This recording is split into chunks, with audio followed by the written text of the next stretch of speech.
wajibika kutoa maelezo ya kina ama sababu za ndani kwa nini tumefikia maamuzi hayo ya kuvunja mkataba baina ya sisi na upande wa walimu.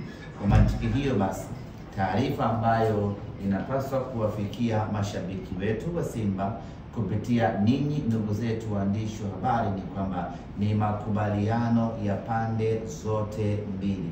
Wapo watu ambao wana shauku kubwa ya kutaka kufahamu sababu za ndani za kufikia maamuzi hayo, lakini tuseme tu ya kwamba ni makubaliano ya pande mbili, na hivyo hatuna sababu ya kutoka hadharani na kuanza kuelezea sababu ni 1, 2, 3 ya kufikia maamuzi hayo. Lakini tunachoweza kusisitiza ni kwamba maamuzi haya ambayo tumeyafikia ni kwa maslahi mapana na maslahi makubwa ya Simba Sports Club, lakini vile vile ni kwa maslahi ya walimu wenyewe ama meneja mwenyewe.